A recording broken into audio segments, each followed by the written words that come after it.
Tras casi 16 años, se determinó finalmente que Jorge Matute Jones falleció a causa de la intervención de terceros y que su muerte fue violenta. Esto luego de que el cuerpo del joven fuera sometido a diversas pruebas y queremos ahondar más en este caso. Para eso vamos a conversar con el director nacional del Servicio Médico Legal, con Patricio Bustos. Patricio, gracias por estar aquí. Bienvenido. Gracias a usted, Paula. ¿Cómo le va? ¿Cómo está, Sebastián? Bien, gracias. Me alegro. Patricio, ¿de qué murió Jorge Matute? Mire, nosotros tenemos que diferenciar entre causa de muerte y modalidad de muerte. Le voy a poner un ejemplo muy clarito. El tema de morir por una herida de proyectil, por ejemplo, un trauma cráneoencefálico por herida de proyectil, eso es causa de muerte. Y hay tres maneras de morir de un balazo: un accidente, un suicidio, un homicidio. Y lo que nos piden los jueces en general, además de identificar que es otro tipo de situación, nos piden que determinemos la causa de muerte y ojalá la modalidad de muerte. En este caso nosotros trabajamos mucho con peritos chilenos, médicos legistas, antropólogos, fotógrafos forenses, odontólogos, genetistas, etcétera, para tomar algunas muestras que enviamos al extranjero, y ahí se determinó que existía pentobarbital. Hay que pensar que el joven Matute desaparece en el año 1999, hace mucho tiempo. Sí. Su cuerpo es ocultado durante muchos años, por lo tanto hay un deterioro natural por el tiempo, por las condiciones en que estuvo, y a pesar de eso se encuentra una sustancia pentobarbital que no es de uso habitual. Uno no lo compra en farmacia, no se encuentra como una droga de abuso, es una sustancia difícil de encontrar. ¿Para qué se utiliza el pentobarbital? Esto para dar contexto nada más. Durante mucho tiempo se utilizó como un preanestésico. Es un barbitúrico, por lo tanto provoca un nivel de somnolencia, altera el estado de conciencia. Se usaba mucho en los años 60, 70, 80 como un preanestésico, es decir, antes de aplicar una anestesia total. Por lo tanto, es una sustancia no de uso habitual. A pesar de todas las condiciones del tiempo transcurrido, se encuentra esta sustancia en el laboratorio de Murcia, España, con quien trabajamos muchos otros casos nosotros, de violación a los derechos humanos, etc. Y al encontrarse esa sustancia, uno tiene que trabajar junto con la ministra Carola Rivas para determinar en qué condiciones puede haberse suministrado este fármaco y cómo es posible que, a pesar de todo el tiempo transcurrido, se encuentre, y todos sabemos ya, en un cadáver ya esqueletizado, en los huesos del joven Matute. Por lo tanto, la deducción es que ya no solamente podemos tener la causa de muerte, una intoxicación por una sustancia, sino que además cómo le llega al cuerpo del joven. Y esa es la modalidad. Esa es la modalidad. Y la modalidad entonces, ¿dónde entra el intervención tercero? de tercero, exactamente. O sea, él murió a causa de una sustancia letal en su organismo que le fue administrada por algún tercero. Claro. Lo que ocurre es que cuando usted habla de sustancia letal, correctamente usted está hablando de envenenamiento. Y uno habla de envenenamiento pensando en estricnina, cicuta, arsénico, cualquiera de esos venenos que se usan para veneno. Sí. Pero también hay otra forma de envenenar personas, y que es con sustancias que habitualmente tienen un uso benéfico y que o pueden provocar una alergia con un shock anafiláctico reactivo, por la cantidad, con shock, o por un efecto colateral indeseado, etc. Entonces hay también envenenamientos por sustancias. Ahora, Patricio, ¿por qué queda descartada la posibilidad del suicidio? O del accidente. O del accidente, quizás. Pero en particular el suicidio, porque se habló como una, y se manejó como una de las tesis hace algunas semanas, luego se aclaró por parte de la jueza de Rivas que no era así, pero ¿por qué queda descartado tras estos peritajes? Porque nosotros somos un organismo que trabajamos al servicio de la justicia, y la ministra Carola Rivas no solamente nos pide que hagamos estas pericias en Chile y en el extranjero, sino que también nosotros volvimos al sitio del suceso con otros peritos, y obviamente que el hecho de que se encuentre el cuerpo del joven camino a Santa Juana, ni siquiera cerca del lugar donde desaparece, que es la discoteca, que se encuentra obviamente en circunstancias en las cuales no podría haber llegado solo.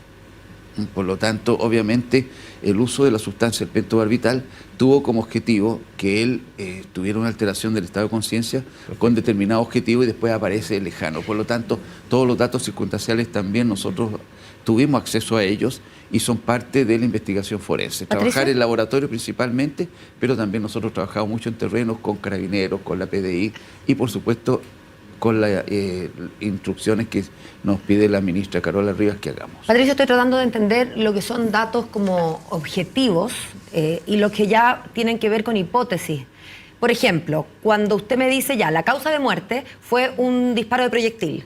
La modalidad de muerte no fue un suicidio, y como lo sabemos, por el ángulo de la bala era imposible que una bala se percutara sobre el cráneo en tal o cual ángulo. Esa es la pericia que me habla de un tercero, entonces, ¿no es verdad? Exacto, claro. En este caso, sabemos que es una sustancia, el pentobarbital, sabemos que hay pero no me queda tan claro cómo es que sabemos que hay un tercero. ¿Por qué no pudo, para hacer un caso pero ridículo, mezclado con la Coca-Cola, uno se tomó una cantidad enorme porque no sabía que estaba mezclado? ¿Cómo es tan claro que haya habido una participación de un tercero cuando en este caso, a diferencia de los peritajes balísticos, no hay un tema objetivo de un ángulo de entrada, en fin? Uh-huh.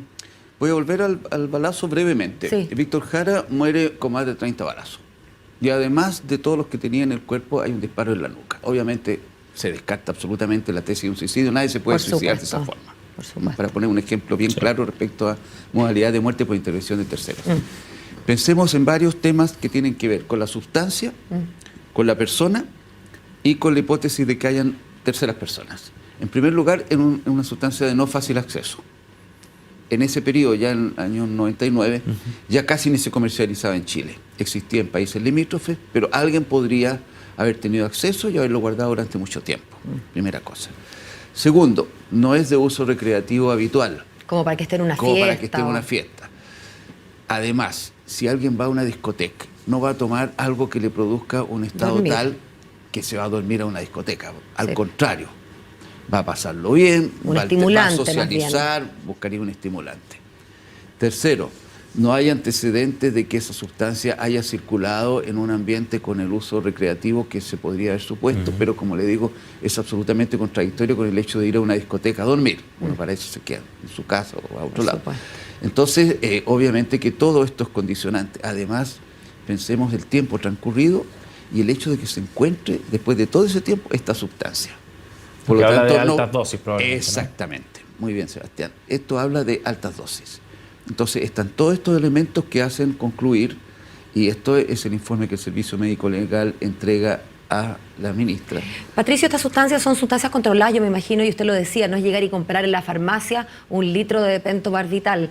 ¿Hay registro de la época de quién compraba, por ejemplo, en la región? ¿Quiénes fueron los proveedores? ¿Quiénes fueron los compradores? ¿Eso queda registrado hasta el día de hoy?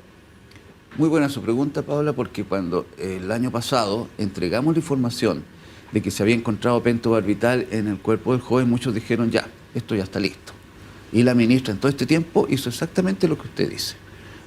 Averiguó en el Instituto de Salud Pública, averiguó en universidades, averiguó en cómo estaba el uso el año 99 de esa sustancia en Chile. Es decir, lo que nosotros llamamos un metaanálisis forense. Ella hizo una investigación respecto a la disponibilidad de ese medicamento en el tiempo en el cual el joven Matute desaparece, año 99. Por lo tanto, esos todos los elementos complementarios que van armando este rompecabezas en el cual el Servicio Médico Legal lo que hace es aportar pruebas científicas para que el juzgador, en este caso la ministra, tenga elementos científicos sólidos como para tomar decisiones respecto a la investigación. Patricio, esto es parte de la investigación. Y a su juicio, los antecedentes que ha aportado el Servicio Médico Legal y con los que cuenta la jueza, ¿permitirían o dan la posibilidad de llegar a saber la manera en la que murió Jorge Matute? Esto es parte del proceso investigativo. Nosotros a lo que llegamos es a determinar causa de muerte, modalidad de muerte. La ministra investiga en base a elementos de juicio, a testimonios, a circunstancias, al sitio del suceso, que lo trabaja con las policías, un sinnúmero de elementos que para ella significa tener todos los elementos de juicio como para avanzar en función de aplicar justicia. ¿Pero la información que ustedes han entregado es sólida para eso? Es absolutamente sólida, es validada científicamente, es reconocida y no lo hacemos en nuestro laboratorio porque al día de hoy nosotros no tenemos laboratorio acreditado.